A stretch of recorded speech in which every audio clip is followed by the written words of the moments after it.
Ya, baik. Shalom untuk kita semua. Bersyukur untuk penyertaan Tuhan. Malam hari ini kita semua bisa hadir di dalam Zoom ini untuk sama-sama mendapat kekuatan baru dari firman Tuhan, di mana saat ini kita sedang berada dalam pergumulan pembangunan Joy Center, gedung Joy Center, serta uh, pembayaran atau dukungan untuk gaji staf serta pembayaran cicilan tanah ya. Tentu saja ini adalah satu perjuangan, satu perjalanan yang begitu tidak mudah bagi kita, apalagi kita ini adalah tidak ada orang besar di sini, semua orang-orang kecil semua. Tapi kita bersyukur bahwa Tuhan mau memakai kita orang-orang kecil, orang-orang sederhana untuk mau mengerjakan pekerjaan-pekerjaan yang besar. Ya, malam hari ini saya akan mengajak kita untuk membaca satu bagian kebenaran firman Tuhan yang terambil di dalam Markus pasal 5 ayat 21 hingga ayat yang ke-43. Markus pasal 5 ayat 21 hingga ayatnya yang ke-43. Joy Mama, admin tolong bisa tampilkan slide-nya. Ya. Sekali lagi kita akan membaca dan merenungkan di dalam Markus pasal 5 ayat yang ke-21 hingga ayat yang ke-43. Ya,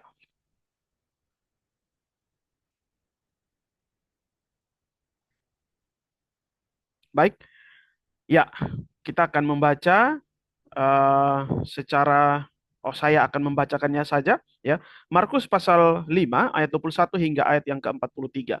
Sesudah Yesus menyeberang lagi dengan perahu, ya, orang banyak berbondong-bondong datang lalu mengurumuni dia. Sedang ia berada di tepi danau. Datanglah seorang kepala rumah ibadat yang bernama Yairus. Ketika ia melihat Yesus, tersungkurlah ia di depan kakinya dan memohon dengan sangat kepadanya. Anakku perempuan sedang sakit, hampir mati. Datanglah kiranya dan letakkanlah tanganmu di atasnya, supaya ia selamat dan tetap hidup. Lalu pergilah Yesus dengan orang itu. Orang banyak berbondong-bondong mengikuti dia dan berdesak-desakan di dekatnya. Adalah di situ seorang perempuan yang sudah 12 tahun lamanya menderita pendarahan. Ia telah berulang-ulang diobati oleh berbagai tabib, sehingga telah dihabiskannya semua yang ada padanya. Namun sama sekali tidak ada faedahnya. Malah sebaliknya keadaannya makin memburuk. Dia sudah mendengar berita-berita tentang Yesus. Maka di tengah orang banyak itu, ia mendekati Yesus dari belakang dan menjamah jubahnya. Sebab katanya, asal kujamah saja jubahnya aku akan sembuh. Seketika itu juga berhentilah pendarahannya dan ia merasa bahwa badannya sudah sembuh dari penyakitnya. Pada ketika itu juga Yesus mengetahui bahwa ada tenaga yang keluar dari dirinya. Lalu ia berpaling di tengah orang banyak dan bertanya, "Siapa yang menjamah jubahku?" Murid-muridnya menjawab, "Engkau melihat bagaimana orang-orang ini berdesak-desakan dekatmu, dan engkau bertanya, siapa yang menjamah aku?" Lalu ia memandang sekelilingnya untuk melihat siapa yang telah melakukan hal itu. Perempuan itu yang menjadi takut dan gemetar ketika mengetahui apa yang telah terjadi atas dirinya, tampil dan tersungkur di depan Yesus dan dengan tulus memberitahukan segala sesuatu kepadanya. Maka katanya kepada perempuan itu, "Hai anakku, imanmu telah menyelamatkan engkau. Pergilah dengan selamat dan sembuhlah dari penyakitmu." Ketika Yesus masih berbicara, datanglah orang dari keluarga kepala rumah ibadat itu dan berkata, "Anakmu sudah mati. Apa perlunya lagi engkau menyusah-nyusahkan guru?" Tetapi Yesus tidak menghiraukan perkataan mereka dan berkata kepada kepala rumah ibadat, "Jangan takut, percaya saja." Lalu Yesus tidak memperbolehkan seorang pun ikut serta kecuali Petrus, Yakobus, dan Yohanes saudara Yakobus. Mereka tiba di rumah kepala rumah ibadat dan di sana dilihatnya orang-orang ribut, menangis dan meratap dengan suara nyaring. Sesudah ia masuk, ia berkata kepada orang-orang itu, "Mengapa kamu ribut dan menangis? Anak ini tidak mati, tetapi tidur." Tetapi mereka menertawakan dia. Maka diusirnya semua orang itu, lalu dibawanya ayah dan ibu anak itu. Dan mereka bersama-sama dengan dia masuk ke kamar anak itu. Lalu dipegangnya tangan anak itu, katanya, "Talitakum," yang berarti, "Hai anakku, aku berkata kepadamu, bangunlah." Seketika itu juga anak itu bangkit berdiri dan berjalan, sebab umurnya sudah 12 tahun. Semua orang yang hadir sangat takjub. Dengan sangat ia berpesan kepada mereka, supaya jangan seorang pun mengetahui hal itu. Lalu ia menyuruh mereka memberi anak itu makan. Ya, demikianlah pembacaan firman Tuhan. Ya, bisa slide dikeluarkan saja dulu. Ya, eh malam hari ini kita akan belajar satu kebenaran firman Tuhan yang mungkin juga Bapak Ibu dan teman-teman semua sudah pernah mendengar ya kisah atau cerita tentang bahagian ini ya. Di mana ada apa namanya teks kita hari ini menceritakan dua orang yang sedang berada dalam pergumulan ya. Yang berat di mana seorang bernama Yairus, seorang kepala rumah ibadat dan juga seorang perempuan yang menurut catatan Alkitab itu sudah 12 tahun ya mengalami sakit perdarahan. Ya. Nah, saat ini kita juga tentu saja juga sedang bergumul sama seperti dua orang ini. Kalau dua orang ini sedang bergumul dengan anaknya sakit ataupun dengan penyakitnya, kita juga saat ini sedang bergumul dalam membangun Joy Center. Ya. Untuk itu mari kita belajar beberapa prinsip penting dari firman Tuhan malam hari ini yang bisa kita akan terapkan atau bisa kita aplikasikan dalam pelayanan kita secara khusus dalam pembayaran cicilan kredit tanah ataupun pembangunan Joy Center serta uh, apa namanya untuk mengumpulkan dana untuk membiayai staff ya. Nah, ada hal yang menarik dari dua orang ini, Bapak Ibu dan teman-teman sekalian, di mana kalau kita melihat itu yang orang pertama yaitu Yairus ya. Yairus ini adalah sosok rohaniawan ya, di mana dia dikatakan oleh Alkitab tadi oleh ayat tadi bahwa dia adalah seorang kepala rumah ibadat. Sedangkan perempuan ini yang mengalami sakit perdarahan itu dikatakan bahwa ia sudah lama sekali mengalami sakit perdarahan. Nah, di dalam tradisi Israel, seseorang yang mengalami sakit perdarahan atau sakit yang demikian itu, ia itu masuk dalam kelompok golongan najis. Jadi di sini ada dua orang yang mengalami pergumulan yang sama tentang sakit penyakit. Yang satu anaknya sakit, yang satu lagi ia sendiri yang sakit. Di mana yang seorang ini backgroundnya adalah seorang rohaniawan, sementara yang seorang backgroundnya mau dikatakan seorang najis. Jadi latar belakang dua orang ini adalah dua orang yang memiliki posisi yang berbeda. Yang satu rohaniawan, yang satunya lagi punya penyakit yang membuat dia akhirnya najis. Ya, coba kita lihat dalam Imamat pasal 15 ayat 25 sampai dengan 27.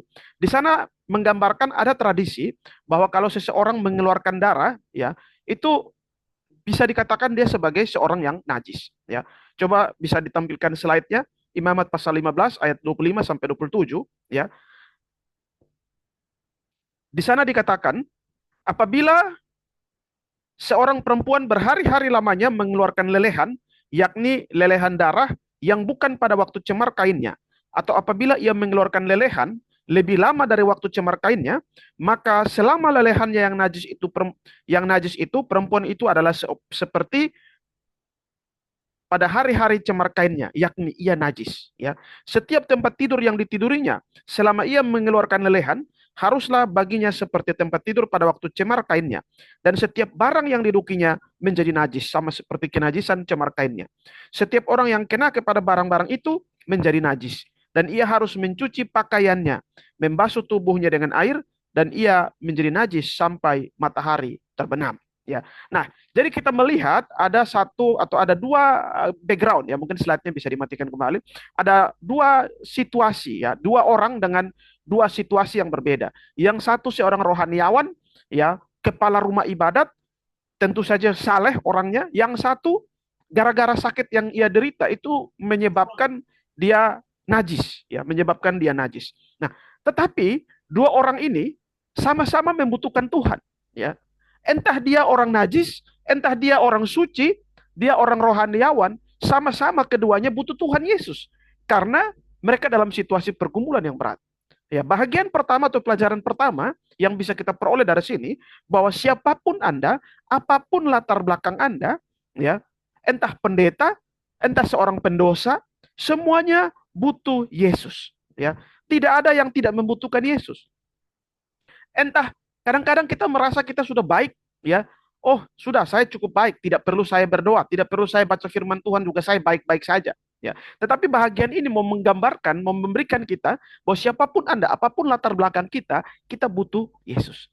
Secara khusus dalam konteks persekutuan Joy atau Yayasan Joy saat ini, kita sedang bergumul juga untuk membangun gedung ya 2 lantai. Ini bukan satu pergumulan yang sangat yang ringan ya. Bahkan kita juga harus membayar cicilan kredit tanah 1 bulan 2 juta rupiah. Bahkan di tahun 2025 kita juga harus menanggung ya beban untuk staff. Ini satu, bagi saya ini satu pergumulan yang berat. Dan sama seperti dua orang ini, mereka membutuhkan Yesus. Kita juga membutuhkan Yesus. Nah, kita akan belajar lebih jauh. Dalam saya akan mengajak kita melihat beberapa hal ya, beberapa poin yang bisa kita aplikasikan. Yang pertama, kita akan melihat dari cara mereka berdua ini mendatangi Yesus. Ya. Nah, perhatikan cara dari kedua orang ini ketika mereka hendak berjumpa dengan Yesus. Jangan dulu ditampilkan slide. Ya, nanti saya minta tampilkan slide baru tampilkan. Ya, ya. Kalau kita melihat suasana saat itu banyak orang, ya, banyak orang dan Yairus itu seorang pemimpin agama, begitu. Dia tidak sungkan-sungkan untuk menyembah Yesus, ya. Padahal dia seorang pembesar agama, ya. Dia rela malu di hadapan banyak orang, dia rela malu di hadapan publik, dan dia rela tidak peduli dengan jabatannya. Padahal kalau kita melihat, biasa catatan Alkitab menunjukkan bahwa banyak petinggi-petinggi Yahudi itu seringkali enggan untuk apa namanya mau menundukkan diri, mau menyembah begitu seseorang, itu hampir-hampir kita jarang melihat itu, ya. Bahkan Nikodemus yang mau belajar kepada Yesus saja, dia datang malam-malam, ya. Dia takut ketahuan orang. Tetapi seorang petinggi tempat ibadah atau pemimpin di dalam sinagog, ya, pembesar agama, ya, tetapi dia mau datang kepada Yesus, dia mau sujud menyembah kepada Yesus. Ini adalah satu kerendahan hati yang luar biasa, ya, kerendahan hati yang luar biasa, ya. Nah, terkadang jabatan dan posisi kita itu kadang-kadang membuat kita sulit untuk rendah hati, ya. Terkadang status-status yang kita emban itu membuat kita sulit untuk bersikap rendah hati. Ya, rendah hati selalu dipandang sebagai kelemahan. Sehingga kadang-kadang apalagi kita punya posisi kakak sulung misalnya tertinggi dalam suku, ya, kita itu biasanya kita sulit untuk merendahkan diri. Tetapi kita belajar dari seorang petinggi agama ini, ya, ketika pergumulannya yang berat, ia datang kepada Yesus dengan penuh kerendahan hati. Ya. Mungkin juga Bapak Ibu dan teman-teman, kadang-kadang Allah memakai situasi-situasi sulit, ya. Kadang-kadang Allah memakai situasi-situasi tertentu agar kita mau menjadi rendah hati, ya. Melalui sakit penyakit yang dialami oleh anak dari si pemimpin agama ini, pemuka agama ini, Yairus ini, ya. Tuhan mau pakai situasi itu untuk menunjukkan bahwa engkau juga butuh Tuhan, ya. Seandainya anak perempuan dari Yairus ini tidak sakit, mungkin dia tidak akan sujud menyembah kepada Yesus. Tetapi melalui sakit penyakit itu, dia bertemu Yesus. Ya, melalui sakit penyakit anaknya, Tuhan membawa Yairus untuk datang kepada Tuhan. Sehingga kadang-kadang Tuhan bisa memakai situasi-situasi sulit. Tuhan bisa memakai pergumulan-pergumulan sulit dalam kehidupan kita supaya kita datang kepada Yesus. Karena kalau kita sehat-sehat saja, kita baik-baik saja, mungkin kita tidak akan mengenalkan Tuhan Yesus. Ya.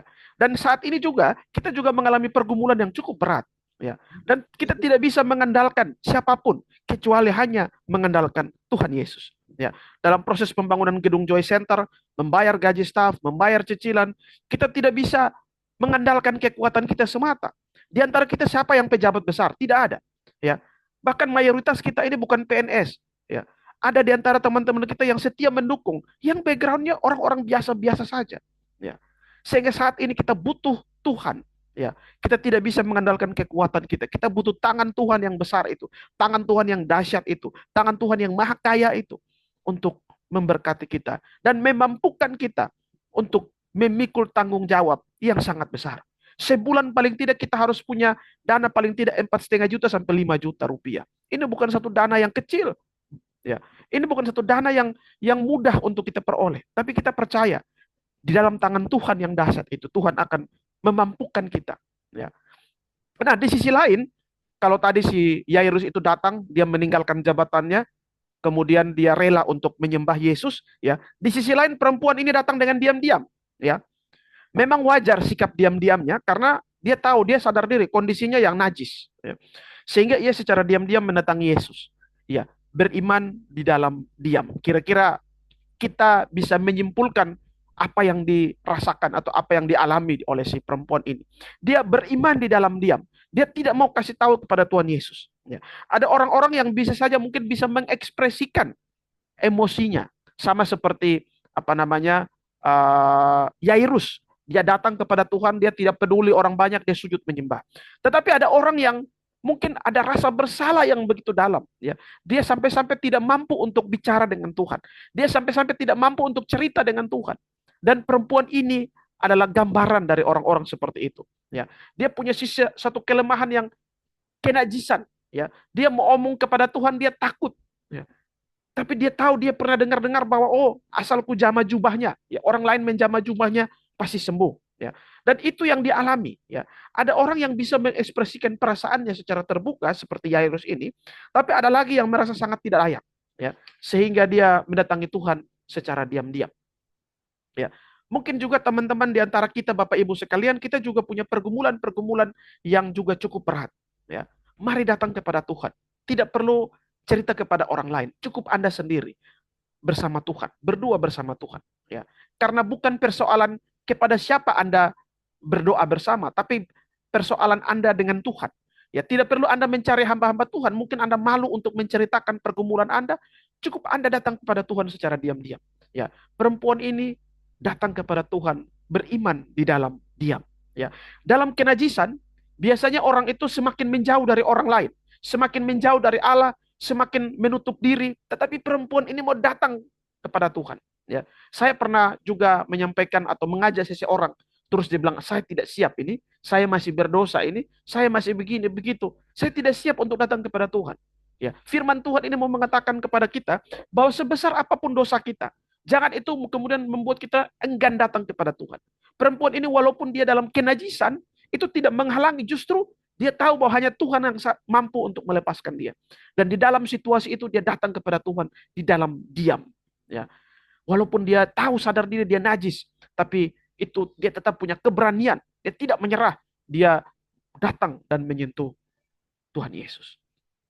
Nah, itu hal yang pertama tentang latar belakang mereka dan bagaimana mereka datang kepada Yesus, cara mereka datang kepada Yesus.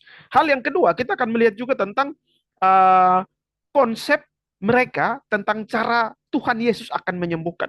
Ya. Nah, kalau kita melihat dari kedua orang ini ada sedikit perbedaan dan persamaan. Ya, persamaannya adalah sama-sama ingin supaya Yesus atau menjamah Yesus atau Yesus menyentuh. Kalau kita melihat di dalam teks kita, ya, bisa ditampilkan Markus pasal 5 ayat 23, itu di sana dikatakan bahwa Yairus itu menjamah, ya, si perempuan itu menjamah sementara Yairus itu meminta apa namanya Tuhan Yesus untuk juga menjamah anak Yairus itu, ya. Coba kita melihat pertama di Markus pasal 5 ayat 23, ya. Dan memohon dengan sangat kepadanya, anakku perempuan sedang sakit, hampir mati. Datanglah kiranya dan letakkanlah tanganmu atasnya. Jadi ini berkaitan dengan Yairus meminta Tuhan Yesus meletakkan tangan, menumpangkan tangan, ya. Di sisi lain, kalau kita membaca teks berikutnya, ya, di ayat yang ke-27, ya, di situ perempuan dia bilang asalku jamah saja. Yang satu meminta Yesus meletakkan tangan, yang satu dia berpendapat bahwa hanya menyentuh jubah saja sudah selesai. Ya, Markus 5 ayat 27. Dia sudah mendengar berita-berita tentang Yesus. Maka di tengah-tengah orang banyak itu ia mendekati Yesus dari belakang dan menjamah jubahnya. Sebab katanya, asalku jamah saja jubahnya, aku akan sembuh. Ya, berarti sebelumnya perempuan ini sudah mendengar, ya, sudah mendengar cerita bahwa hanya dengan menjamah jubah Yesus sembuh, ya. Kalau kita melihat beberapa teks-teks yang lain, ya, coba kita buka juga di dalam Markus pasal 3 ayat 10, ya, dan juga Markus pasal 6 ayat 56. Di sana juga diceritakan bahwa ada banyak orang yang menjamah jubah Yesus dan akhirnya sembuh, ya. Kalau kita membaca Markus pasal 3 ayat 10, ya. Markus pasal 3 ayat 10 dikatakan di sana bahwa sebab ia menyembuhkan banyak orang sehingga semua penderita penyakit berdesak-desakan kepadanya, hendak menjamahnya, ya, hendak menjamahnya. Juga di Markus pasal 6 ayat 56, dan semua orang yang menjamahnya menjadi sembuh. Dari dua teks ini nampak bahwa ada semacam variasi di dalam metode penyembuhan, ya. Ada yang melalui metode menjamah, ya, Yesus pergi dan apa namanya jamah anak itu lalu pulih, tetapi ada yang Yesus tidak jamah, cukup dipegang jubahnya saja. Jadi di sini kita melihat bahkan kalau kita membandingkan, ya, dengan kisah-kisah lain di dalam Alkitab, itu tidak serta-merta ada banyak variasi cara Yesus menyembuhkan.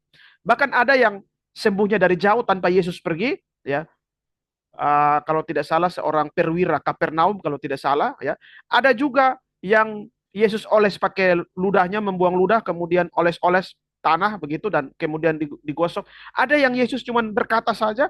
Jadi di sini ada banyak variasi-variasi yang atau banyak metode-metode yang kemudian Yesus gunakan. Jadi poin yang mau saya sampaikan begini, penyembuhan atau metode penyembuhan yang Yesus lakukan itu tidak terkonsentrasi pada satu metode tertentu. Sehingga kita tidak perlu terlalu dalam tanda kutip ya mau dikatakan berfokus pada satu saja atau hanya itu saja. Ya, cukup berdoa saja juga bisa. Ya, tidak perlu kita melakukan banyak hal. Ya, cukup berdoa saja juga bisa. Ya, karena di dalam teks itu bukan persoalan metode yang ya Yesus lakukan, bukan persoalan metode, tetapi persoalannya adalah pribadi Yesus itu yang penting. Ya. Hari ini kita kadang-kadang kita melihat banyak hamba Tuhan seringkali mengklaim bahwa oke, okay, berupaya memposisikan diri seperti Yesus begitu. Jadi seolah-olah jubahnya sakti, barang-barangnya sakti, bayangannya sakti begitu. Jadi ketika dia lewat orang kena bayangannya langsung sembuh. Ya, beberapa tahun yang lalu kira-kira tahun 2011 atau 2012 ada KKR besar-besaran begitu ya di lapangan Kalabahi. Bahkan di malam yang kedua tidak ada firman ya. Mereka menganggap mungkin firman tidak penting atau bagaimana, tetapi kemudian uh, orang-orang mengklaim diri bahwa dengan bayangannya lewat saja bisa sembuh atau menyentuh ya. Hari ini banyak hamba-hamba Tuhan mengklaim bahwa bajunya, sapu tangannya, bayangannya, jubahnya itu bisa menyembuhkan atau mengandung kuasa ya. Seperti itu. Apakah memang demikian? Ya, mereka seolah-olah mengcopy paste Yesus begitu. Apakah memang demikian? Biasanya ayat-ayat yang digunakan itu ada dua ayat ya atau ada dua bagian ayat yang akan kita baca lihat. Yang pertama di dalam Kisah Para Rasul pasal 19 ayat 11 hingga ayat yang ke-12. Mari kita lihat. Biasanya mereka akan mendasari dasar apa namanya bahwa jubah mereka juga bisa sesakti jubah Yesus, sapu tangan mereka juga bisa sesakti sapu tangan Paulus misalnya, ya. Dan itu kemudian diagung-agungkan. Mari kita membaca. Biasanya mereka akan menggunakan dua teks. Yang pertama, Kisah Para Rasul ayat 19, pasal 19 ayat 11 dan 12 ya. Di sana dikatakan oleh Paulus Allah mengadakan mujizat-mujizat yang luar biasa. Bahkan orang membawa sapu tangan atau kain yang pernah dipakai oleh Paulus dan meletakkan di atas orang-orang sakit, maka lenyapnya penyakit mereka dan keluarlah roh-roh jahat. Jadi di sini ada satu peristiwa di mana Paulus juga menggunakan sapu tangan, ya. Lalu kemudian sekarang juga orang-orang mengklaim mereka punya sapu tangan juga sakti, ya. Atau misalnya kalau soal jubah atau baju, ya, itu juga bisa selain Yesus ada juga Nabi Elisa. Nah, dan Nabi Elia, ini jubah Nabi Elia ya. Itu bisa kita lihat dalam 2 Raja-Raja pasal 2 ayat 13-14. Sesudah itu dipungutnya jubah Elia yang telah terjatuh. Ini ketika Elia naik ke surga, jubahnya terjatuh, tertinggal, lalu kemudian Elisa mengambil. Lalu ia berjalan hendak pulang dan berdiri di tepi sungai Yordan. Ia mengambil jubah Elia yang telah terjatuh itu, dipukulnya ke atas air itu sambil berseru, "Di manakah Tuhan Allah Elia?" Ia memukul air itu, lalu terbagi ke sebelah sana dan sini, ke sebelah sini dan ke sebelah sana, maka menyeberanglah Elisa. Ya, jadi biasanya ayat-ayat seperti ini yang kemudian dijadikan dasar bahwa oh kami punya sapu tangan juga sakti bisa menyembuhkan, kami punya barang-barang juga bisa menyembuhkan. Nah terkait itu ada 3 tanggapan yang mau saya sampaikan. Yang pertama, dalam Alkitab sekalipun ada 3 sosok pribadi yaitu Elia, Tuhan Yesus maupun apa namanya Paulus yang barang-barangnya mengandung kuasa, ya, tetapi itu tidak terjadi pada semua nabi. Itu tidak terjadi pada semua zaman. Itu hanya terjadi pada orang-orang tertentu, pada kasus-kasus tertentu saja. Sehingga ini bukan atau tidak bisa dijadikan satu standar bahwa kita juga sekarang bisa seperti itu. Itu penekanan yang pertama. Yang kedua, ya, Alkitab juga tidak pernah mengisahkan apakah setelah itu jubahnya tetap sakti, jubah Elia. Apakah setelah peristiwa itu kemudian sapu tangan Paulus tetap sakti? Alkitab tidak menceritakan. Mungkin saja kuasanya itu hanya terjadi pada momen-momen tertentu saja. Setelah itu hilang kuasanya. Karena memang pada saat itu, pada momen itu adalah momen yang memang Tuhan inginkan hal itu terjadi. Tetapi tidak serta-merta lalu sepanjang masa. Saya yakin 100%.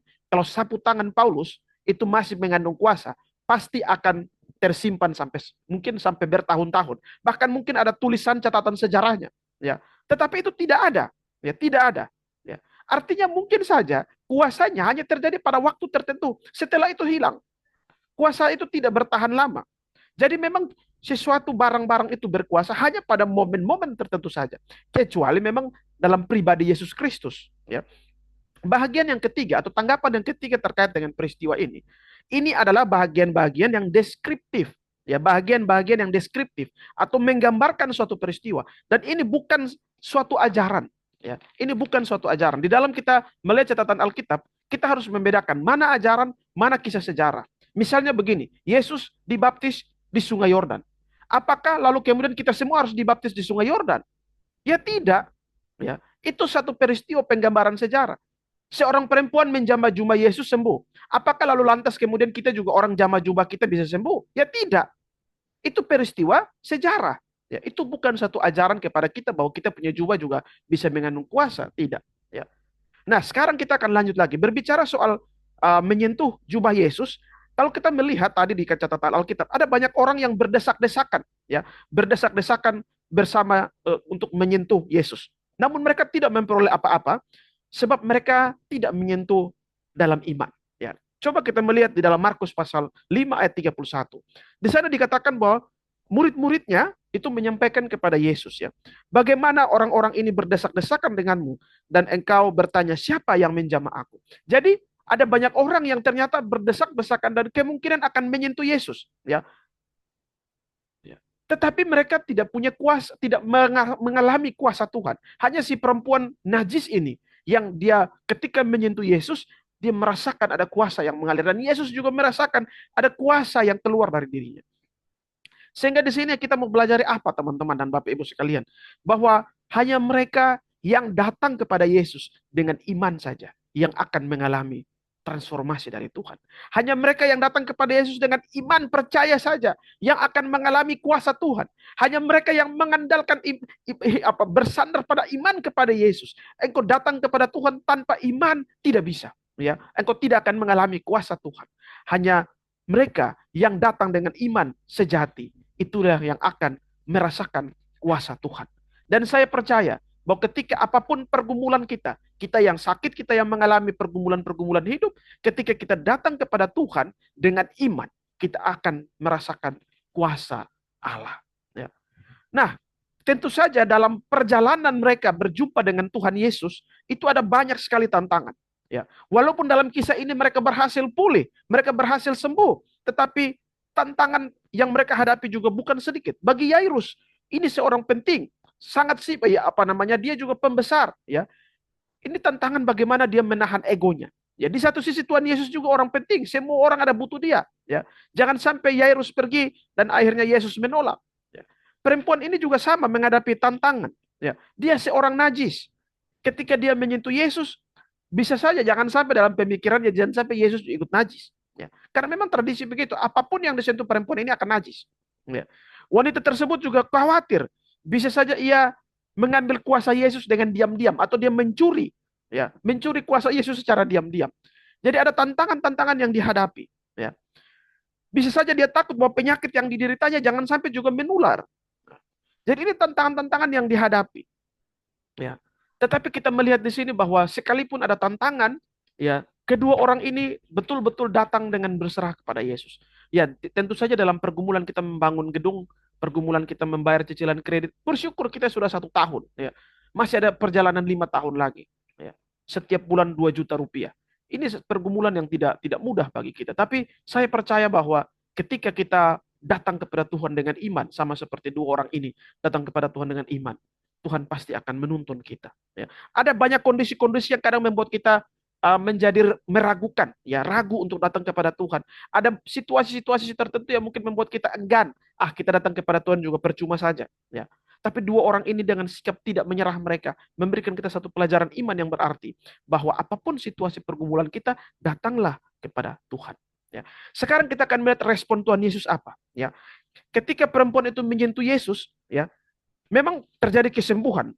Tetapi Yesus merasa ada kuasa yang mengalir keluar dari dirinya. Ya, ini bisa kita lihat dalam Markus pasal 5 ayat yang ke-30. Ya.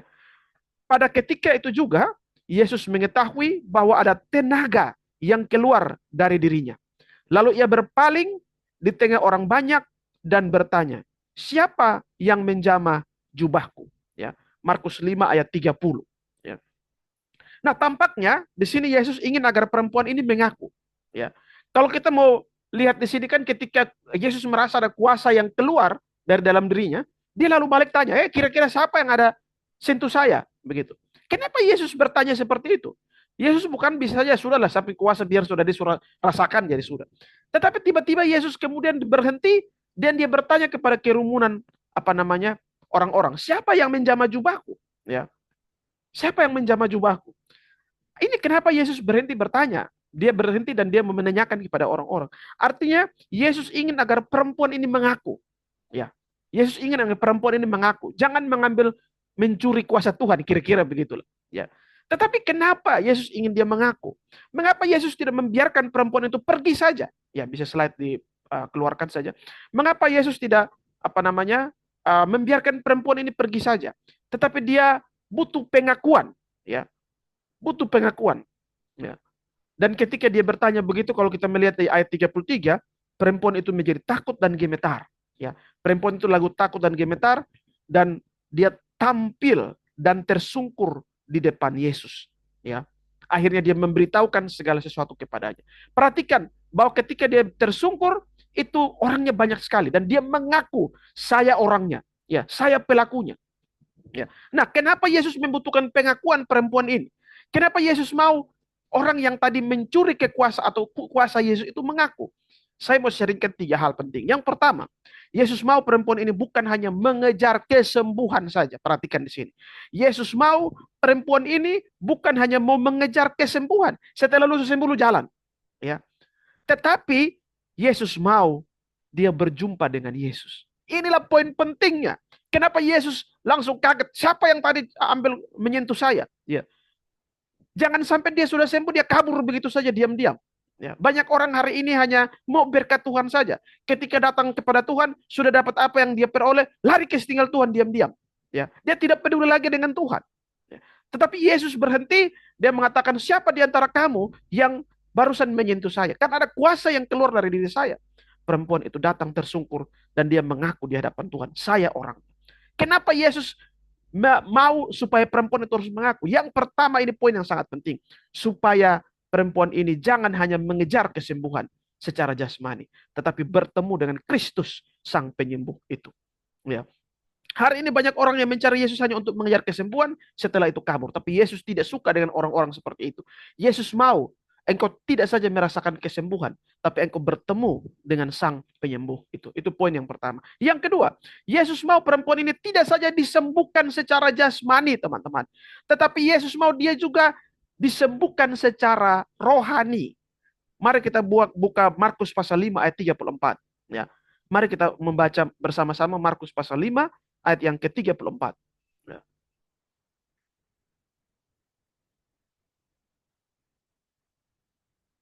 Di sana dikatakan dalam Markus pasal 5 ayat yang ke-34, ya, maka katanya kepada perempuan itu, "Hai anakku, imanmu telah menyelamatkan engkau." Sekali lagi, imanmu telah menyelamatkan engkau. Jadi perhatikan di sini. Kenapa Yesus mau dia berhenti, dia mengaku dosanya dalam tanda kutip. Ya, selain supaya dia bisa bertemu Yesus secara pribadi, Yesus mau dia tidak hanya mengalami kesembuhan secara fisik, tapi dia juga mengalami kesembuhan secara rohani. Ini yang paling penting. Makanya Yesus mau dia mengaku dosanya dengan dalam tanda kutip mencuri kuasa Yesus itu. Ya, pertemuan atau perjumpaan dengan Yesus itulah membawa dia kepada keselamatan. Dan ini yang paling penting. Ini yang paling utama. Ya, keselamatan kekal adalah hal yang paling penting. Ya, dan perempuan itu akhirnya mendapatkan itu. Ya. Dan poin yang ketiga, Bapak Ibu dan teman-teman yang Tuhan Yesus kasihi, mengapa Yesus kemudian meminta perempuan itu harus mengaku atau orang yang menyentuh Yesus harus mengaku? Yesus mau agar ketika perempuan ini sembuh, ia lalu bersaksi. Ia mengatakan kepada orang-orang, saya sudah sembuh. Ya.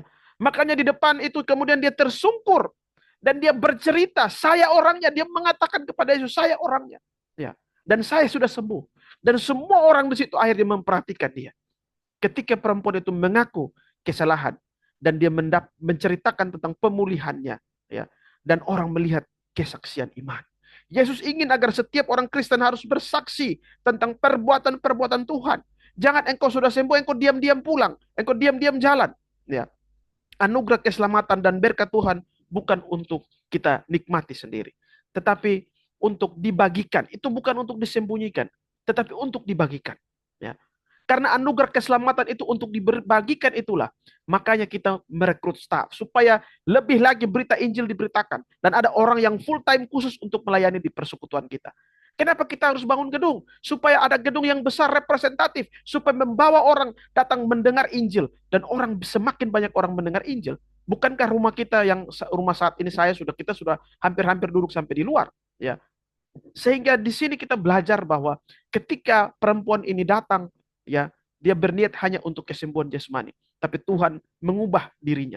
Tuhan memberikan pengampunan, Tuhan memberikan keselamatan, dan Tuhan mau dia kemudian bersaksi. Ya. Sekarang kita akan beralih kepada Yairus. Ketika Yairus baru saja berbicara dengan perempuan itu, ya, atau sedang melihat Yesus sedang menyembuhkan perempuan itu, ketika melihat peristiwa itu, seseorang keluarga Yairus datang, ya, dan menyampaikan bahwa anaknya sudah mati dan tidak perlu lagi menyusahkan Yesus untuk pergi menjenguk anaknya.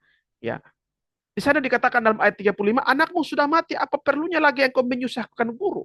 Jadi seolah-olah bahwa menurut si keluarga ini tidak perlu lagi Tuhan Yesus pergi. Ya, Tuhan Yesus pergi cuma untuk apa? Percuma, sia-sia, anaknya sudah mati. Jadi tidak perlu menyusah-nyusahkan guru. Guru pergi juga dia tidak akan hidup. Ya, di sini ada Ada satu semacam keraguan, ya. Tidak perlu lagi Tuhan Yesus pergi karena Tuhan Yesus pergi juga tidak ada gunanya, begitu. Nah, tetapi saya merasa bahwa pasti sebagai Yairus dia sangat gelisah. Dia sangat sedih, ya. Dia akan goyah karena anaknya sudah mati. Apakah guru bisa menyembuhkan dia? Saya rasa itu menjadi satu pertanyaan yang besar. Dan seandainya mungkin dia akan berpikir kalau Yesus cepat-cepat tidak dihalangi oleh perempuan ini, ya. Seandainya tadi Yesus jalannya cepat sedikit, tidak ada kasus drama bercerita dengan perempuan ini, mungkin saja anaknya masih terselamatkan, ya. Sehingga bisa saja Yairus ini bisa saja dia juga benci kepada perempuan ini karena gara-gara perempuan ini menghalangi jalannya, akhirnya Yesus terlambat datang kepada anaknya dan akhirnya anaknya mati, ya. Bisa saja Yairus mengatakan, wah kok saya yang pertama kali antri pertama kok, engkau perempuan antri kedua, ya. Tetapi kok saya yang jadi korban, anak saya sudah mati. Ada pasti Yairus punya pertanyaan-pertanyaan atau mengalami situasi-situasi seperti itu, ya. Tetapi kita perhatikan bahwa Yairus itu tidak protes dalam teks kitab suci kita. Yairus tidak ragu, tidak khawatir, tidak marah mungkin dengan Yesus atau marah dengan perempuan itu gara-gara engkau akhirnya Yesus tertahan dan Yesus terlambat pergi ke saya punya anak, ya.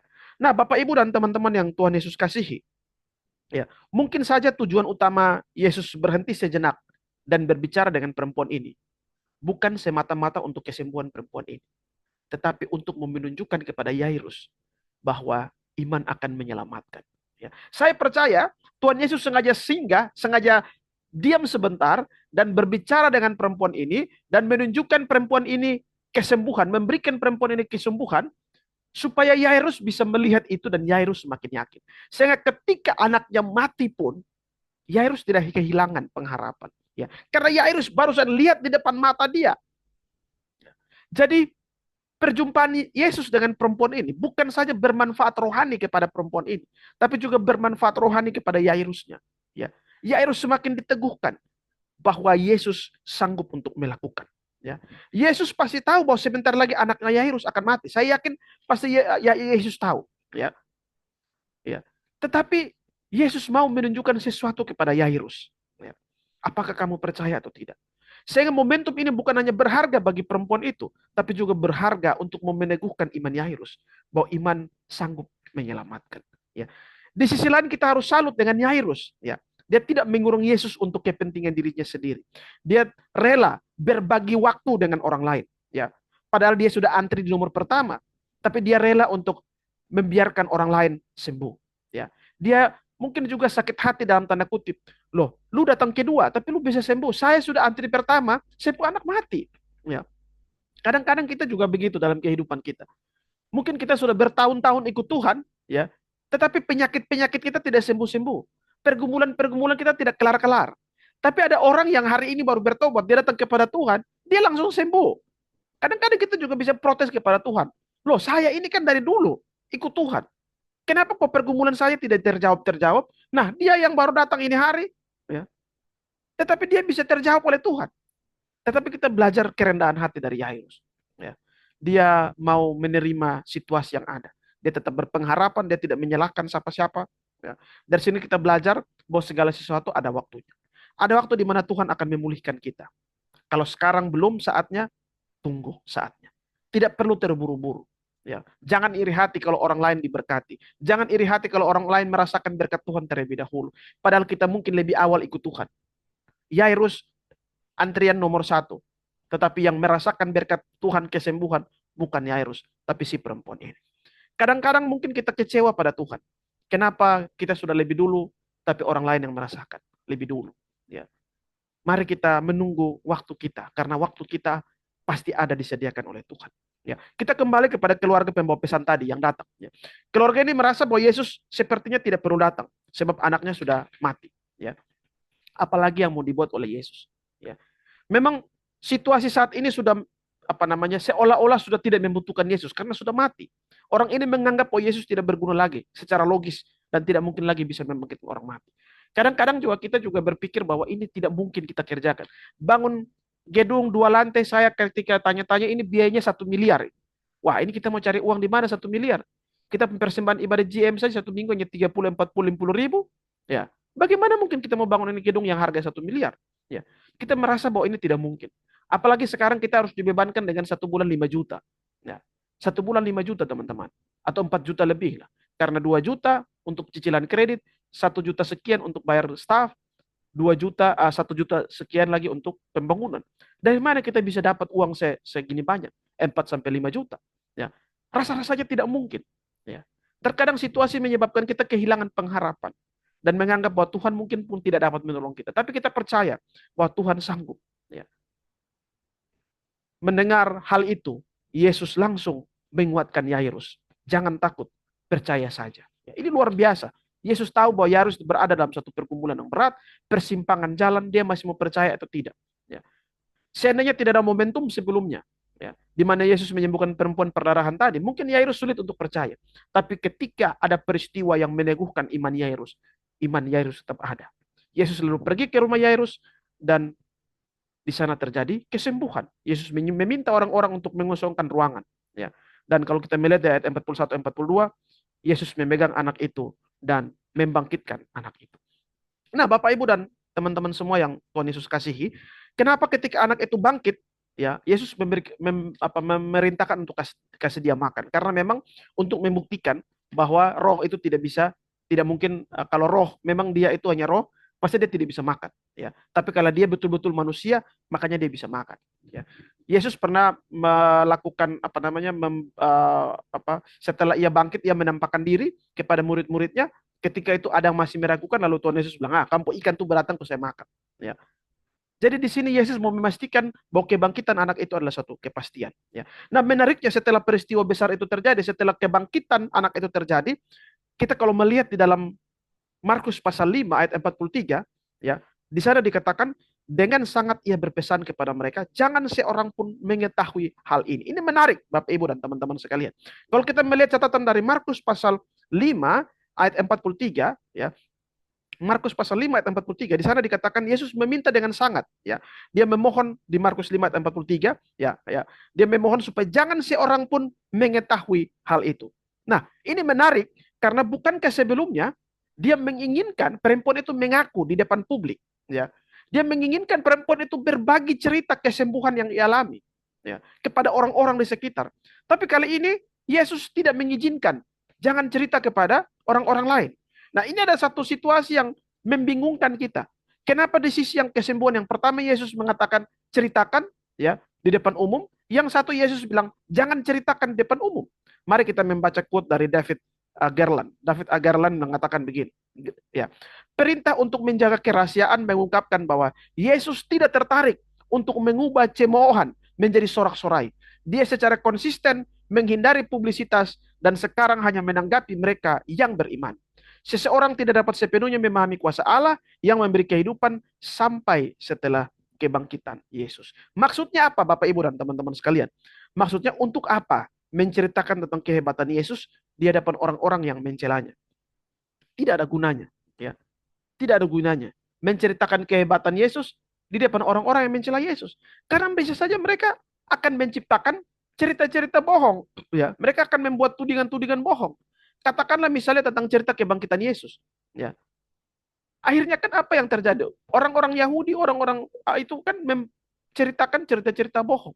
Tidak ada guna kita cerita tentang kebangkitan Yesus kepada orang Yahudi, karena mereka toh nanti juga tidak percaya. Ya, sama halnya dengan ini. Tadi David Egerland mengatakan bahwa Yesus tidak tertarik untuk mengubah cemoohan menjadi sorak-sorai.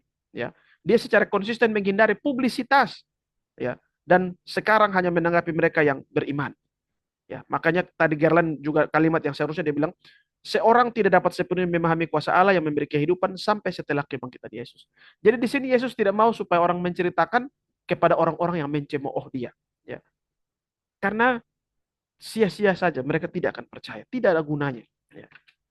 Nah, tidak perlu kita di sini kita bisa mendapat pelajaran terakhir. Tidak perlu kita menceritakan kehebatan kepada orang-orang yang mencemooh kita. Tunjukkan saja karyamu. Ya, orang akan pengakuan itu akan muncul. Ya. Kalau ada orang yang mencemooh, tidak perlu kita menjelaskan panjang lebar. Cukup menunjukkan bukti. Ya, hari ini pembangunan kita ya mungkin menurut banyak orang ini sesuatu yang tidak mungkin. Ya, tetapi kita kerja secara perlahan-lahan sambil berdoa dan berharap bahwa Tuhan akan memberkati kita. Demikian pembacaan firman Tuhan, perenungan firman Tuhan pada malam hari ini. Kiranya kita semua diberkati oleh kebenaran firman Tuhan.